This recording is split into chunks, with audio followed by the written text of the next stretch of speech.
You are listening to Season 2 of The Diary of a Wannabe Writer, the short and often daily podcast in which I chronicle my life and attempt to be a writer by writing daily. Sometimes.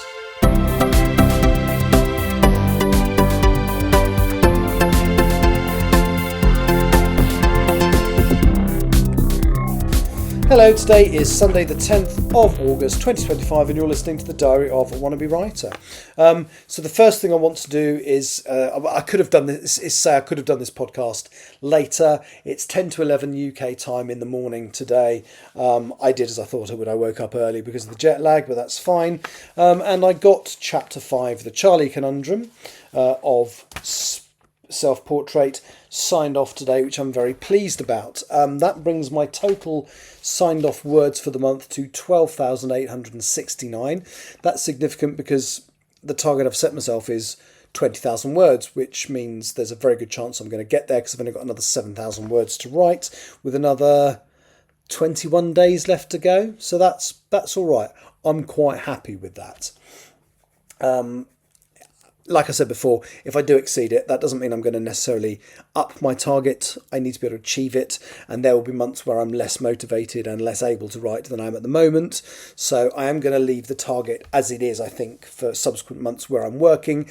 However, on a month where I'm not working, or have a bit of the month off, I might up it slightly. So my target is 20,000 this month. I'm going to increase it to 25,000 next month because I'm not working half the month. However, I may exceed this month, I may exceed this next month. Right, what I'm going to do is actually read you a segment from the chapter, and there's a reason I'm doing this, because normally I don't include real people as characters in the story, but I have done in this case as a little tribute to someone I once worked with at Tesco who is no longer with us, sadly.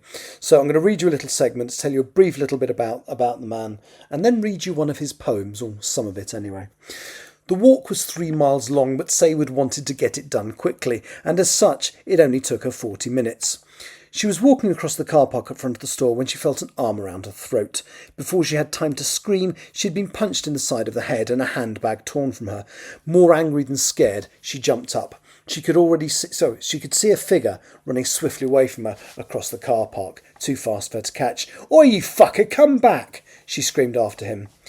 The security guard at the front of the store had rushed out to her. He was a large, imposing man. His stomach bulged out over his belt, and he looked like a bald thug. But Sayward had talked to him a few times, and although he came across as crass, he liked and cared for people, embarrassed as he would have been to admit it. "Are you all right, love?" he said. He asked her, panting somewhat from the exertion. He smiled as he recognised her. "Oh, it's you. Don't worry. I know exactly who that was. I was following the little fucker on the CCTV. He took a look at her face. "Come inside and I'll get a first aider to look at you." "No, honestly, Eugene, I'm fine," replied Sayward. "Oh, fuck off. No, you're not," he said, grabbing her arm and dragging her towards the door. They reached the blue CCTV podium at the front of the store. Eugene had been about to make a call via his radio when he saw Tom rush into the produce aisle. "Tom!" he yelled. "Got a customer here who's mugged in the car park." Concerned, Tom ran over and his eyes widened when he saw who it was. He looked at the swelling round her left eye. "Oh my God, Grace, what happened?" Sayward groaned. "I was coming in to buy a book when my handbag was snatched." Tom grabbed her arm and steered her over to the customer service desk, which had a closed sign on it. He made her sit on a chair and pulled a telephone from his pocket. "Dave, you still on Health and Beauty?" He paused. "Great. Can you ask Nikki to pop over to the desk? I have a customer that was mugged." Dave was arguing with him. "I can help her catch up later. It's Grace. Yes, our Grace. Tell Nikki to swing by Frozen on her way and get a bag of peas." When she arrived, Nikki made a fuss of her and made her hold the frozen peas on the swelling for 10 minutes whilst filling information into an accident book. Just as she was about to leave, Eugene walked up to her. "Come to the front. I've got something to show you." Sayward walked over to the podium. There was a weedy-looking man in his mid-twenties standing there in a black tracksuit. He had wispy blonde attempts at a beard on his face, and he was looking sheepish. Sayward suddenly realised that he was carrying her bag. She stormed over to him and grabbed it. "I'm sorry," he stammered. Eugene shook his head. "I know his mum quite well.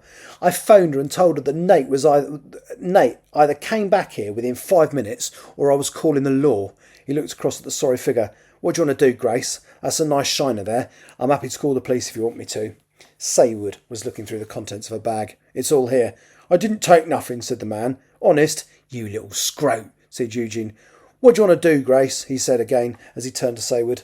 Saywood considered. She did not want to involve the police, so as much as it pained her, she was going to have to tell Eugene to let him go.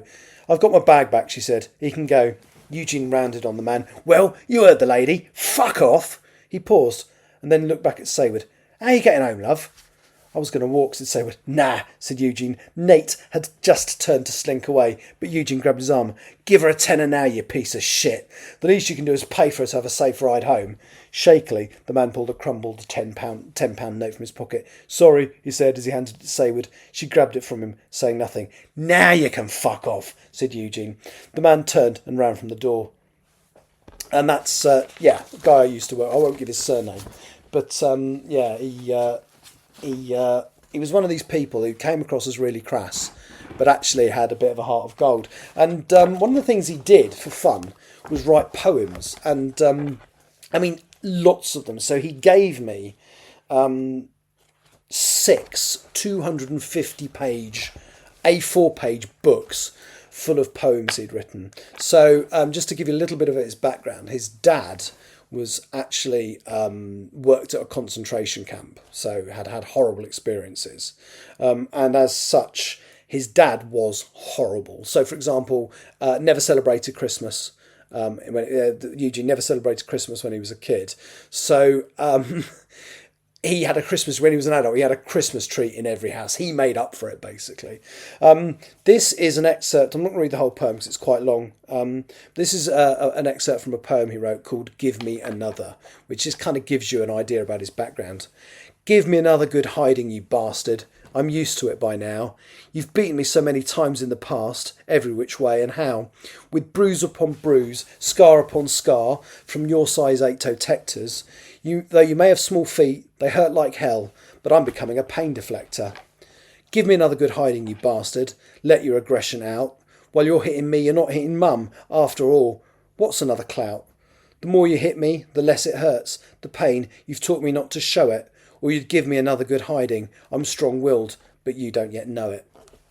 Yeah, quite, and there's a lot of quite, powerful stuff in here. There's one about how his family was so scared of waking. They had an outside toilet, so there's a poem all about how scared they were about waking his dad up at night.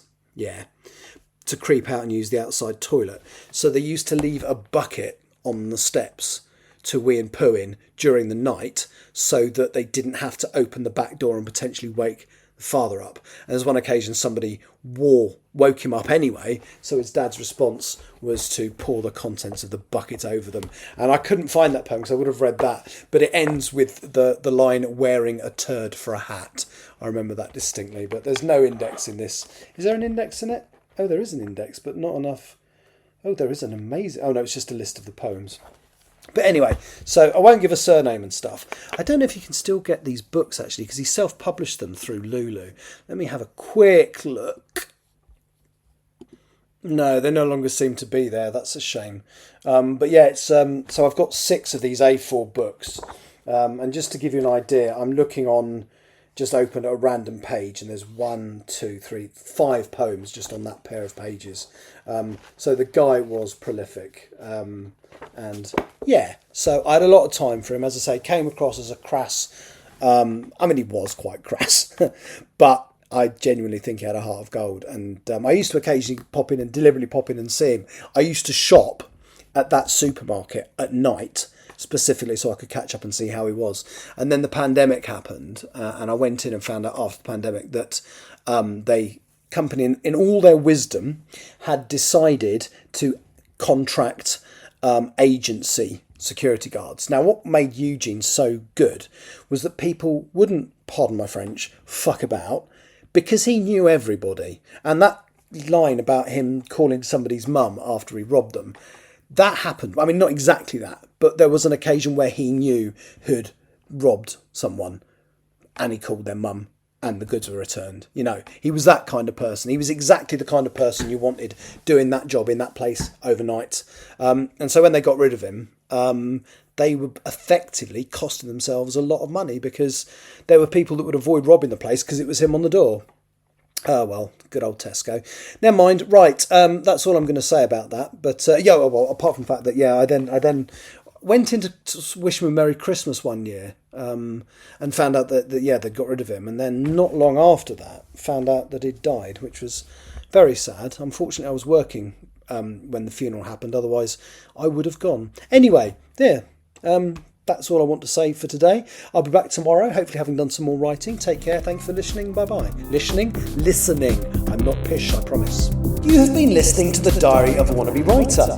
For more information about what I'm writing, go to linktr.ee/Richard Writes, capital R, capital W, where you can find details of my website and social media. I may see you there.